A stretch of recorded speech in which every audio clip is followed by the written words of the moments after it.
2.2 question number 1, निम्न द्विघात बहुपदों के शून्य ज्ञात कीजिए। तो अब शून्य ज्ञात करना मतलब क्या होता है, कलाई नहीं थे। शून्य का मतलब होता है कि यक्ष का ऐसा मान निकालना है या वाई का ऐसा मान निकालना है कि अगर उसको समीकरण में रख दिया जाए तो उस समीकरण का मान 0 हो जाए। जैसे अगर हमने लिख दिया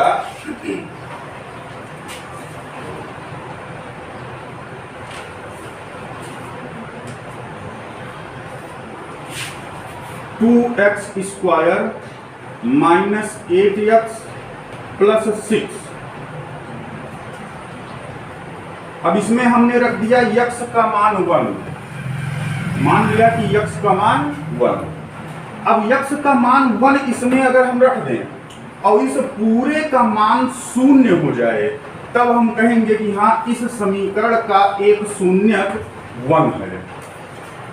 तो 2 इंटू यक्ष का मान 1, तो यक्ष के जगह पर 1 रख दिया और स्क्वायर जैसे था वैसे लगा दिया, माइनस 8 उतार लिया और पूरे 8 और यक्ष के बीच में मल्टीप्लाई का निशान है और यक्ष का मान 1 रख दिया plus 6।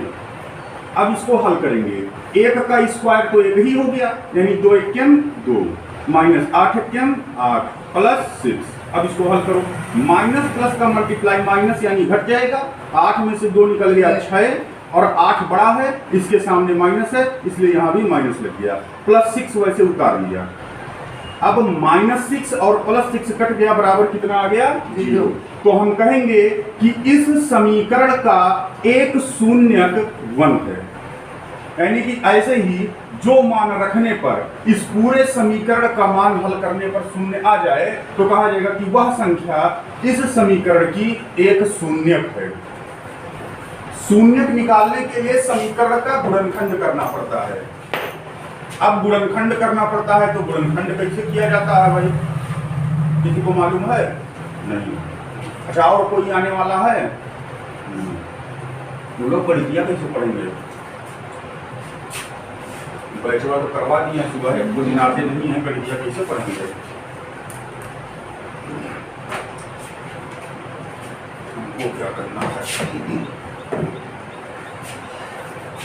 x² minus 2x minus 8,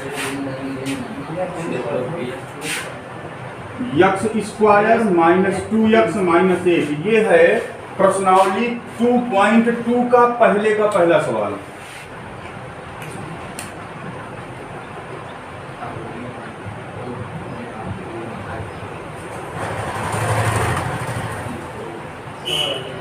x² minus 2x minus 8। अब इसका हमको गुणनखंड करना है, तो गुणनखंड कैसे किया जाता है?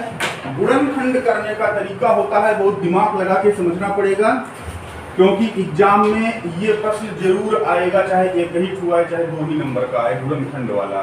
ठीक गुणनखंड हो सकता है ना हो, गुणनखंड से रिलेटेड सवाल आए, लेकिन गुणनखंड का आएगा जरूर 9th और 10th दोनों क्लास को।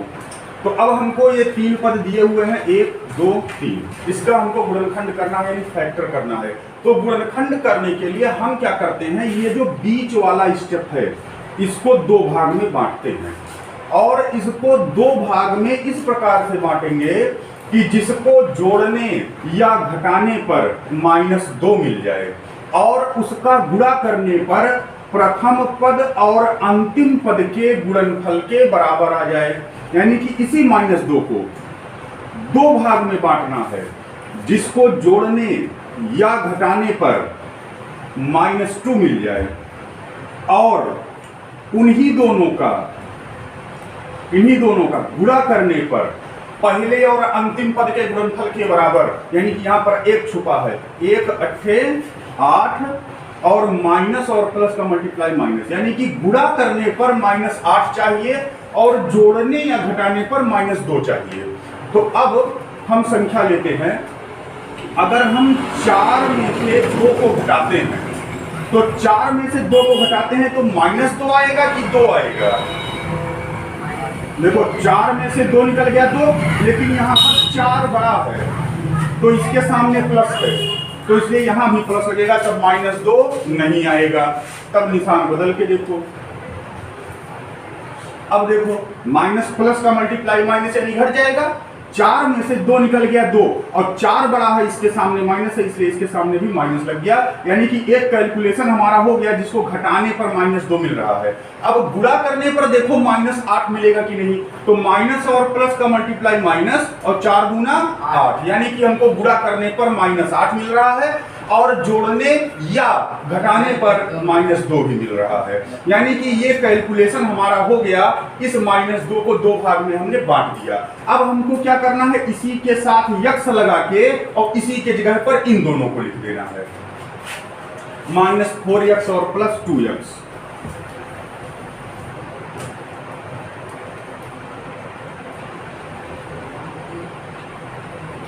तो x स्क्वायर -4x +2x और अंतिम पद वैसे उतर गया।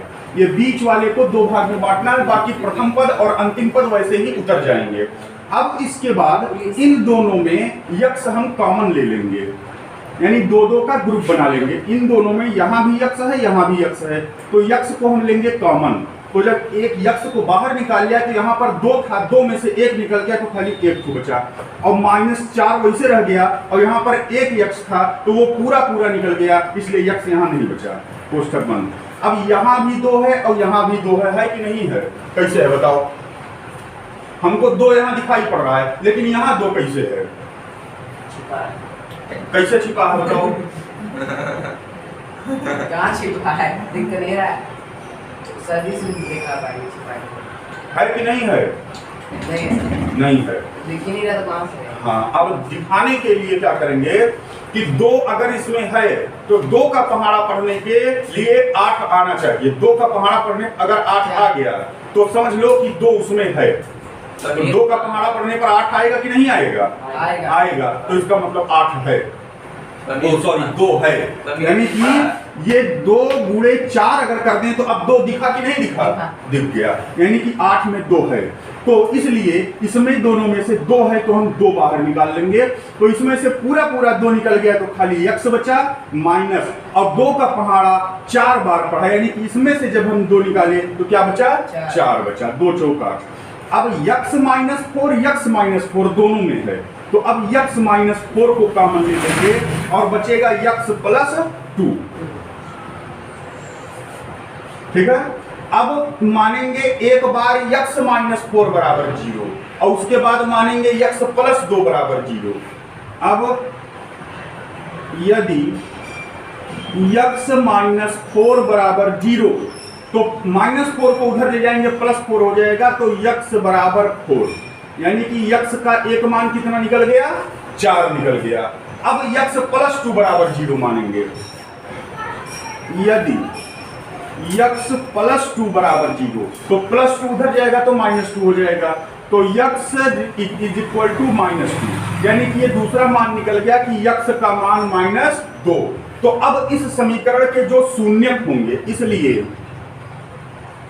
शून्यक बराबर एक हो गया 4 और एक हो गया -2, ये हो गया शून्य। इसका हमने शून्य ज्ञात कर लिया, यानी पहले समीकरण का गुणनखंड करेंगे। गुणनखंड करने के लिए मध्य पद को 2 भाग में बांटेंगे, और वो 2 भाग इस तरह से होना चाहिए कि उसको जोड़ने या घटाने पर ये मध्य पद आ जाए और उनका गुणा करने पर प्रथम और अंतिम पद के गुणनफल के बराबर आ जाए। फिर जब वो हमको मिल जाता है तब हम 2-2 का ग्रुप बना लेते हैं, और 2-2 के ग्रुप में से जो दोनों में है उसको कॉमन ले लेते हैं। फिर कॉमन लेने के बाद फिर जो दोनों पदों में है उसको फिर कॉमन ले लेते हैं, और पहले वाले कॉमन को, यानी कि जो बच जा रहा है उसको लिख देते हैं। फिर उसके बाद पहले को बराबर 0 मान के x का मान निकाल लेंगे, और दूसरे गुणनखंड में 0 मान के x का मान निकाल लेंगे, और ये हमारे शून्यक जो x का मान निकलेगा वही शून्यक हो जाएगा। था वो था x स्क्वायर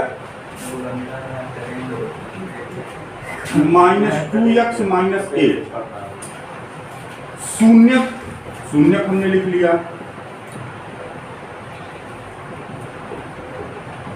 4 और -2। अब इसके बाद समीकरण का सूत्र ax² + bx + c, ये हो गया समीकरण का सूत्र। अब इसमें देखो ये जो शून्यक निकला है ये यक्स का मान है। जैसे पहले अभी लिखे थे यक्स बराबर 4 और यक्स बराबर -2, फिर उसको इकट्ठा करके हमने लिख दिया 0। तो ये यक्स का मान है, यक्स बराबर 4 और यक्स बराबर -2। तो अब समीकरण में पहले ए, बी और सी का मान निकालेंगे, उसके बाद यक्स का मान पहले 4 लेके हल करेंगे, फिर यक्स का मान -2 लेकर के हल करेंगे।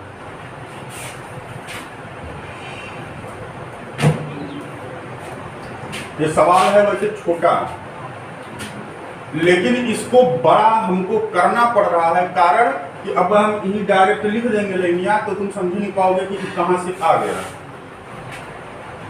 इसीलिए थोड़ा सा हमको पूरा लाइन फुल एक्सप्लेनेशन के साथ लिखना पड़ रहा है। अगर हमको लगाना होगा तो 2 बार नहीं लिखना पड़ेगा, इतने में पूरा सवाल कंप्लीट हो जाएगा। लेकिन अलग अलग करने का प्रोसेस है भाई। अब देखो इसमें एग्जांपल में हम बता रहे हैं तुम्हारे इसमें, ये तो बोर्ड है, बोर्ड की बात करो, बुक में इतना महीन छोटा छोटा लिखा होता है ना। देखो सवाल यहाँ से शुरू हुआ है, ठीक है, अभी ये खत्म नहीं हुआ, अभी खाली शून्य निकला जो निकाले हैं अभी, और उसके बाद ये सवाल है यहाँ तक।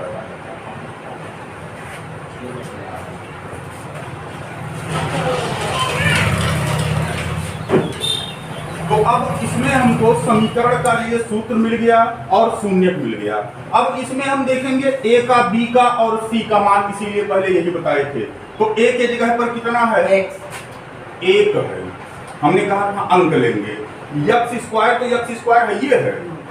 ए का मान 1, बी का मान 2, गलत, -2 माइनस के साथ है। 1 के रहा है। सी का मान -8 और यक्स का मान जो शून्य है वो यक्स का मान होगा। यानी एक बार यक्स का मान 4 लिखना है और एक बार यक्स का मान -2 लिखना है।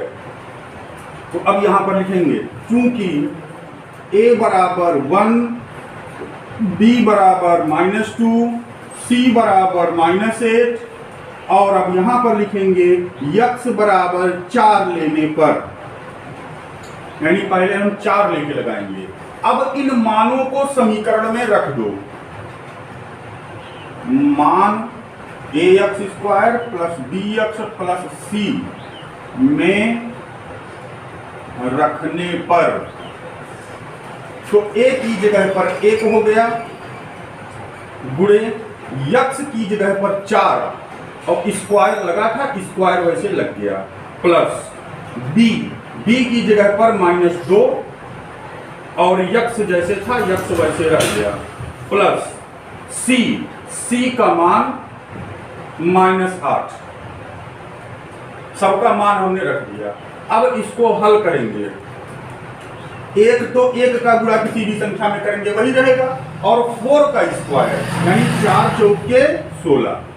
अब माइनस और प्लस का मल्टीप्लाई माइनस, 2 का यक्स में गुणा हुआ तो 2 यक्स, माइनस और प्लस का मल्टीप्लाई माइनस, 8 का गुणा 8।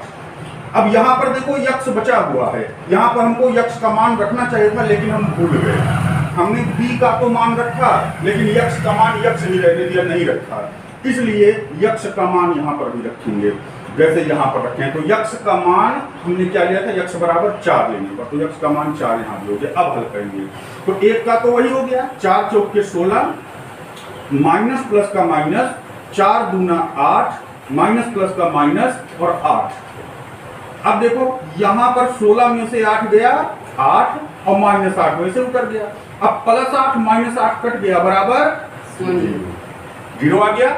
इसलिए यक्स का मान 4 इसका शून्य है। अब इसके बाद जैसे ये मान लिए हो गए तो वैसे रहेगा, लेकिन यक्स का मान बदल जाएगा। अब की यक्स का मान क्या हो जाएगा, -2 हो जाएगा, क्योंकि पहले -4 लिए थे। अब इतना उतारो तब फिर -2 लेकर के रखना।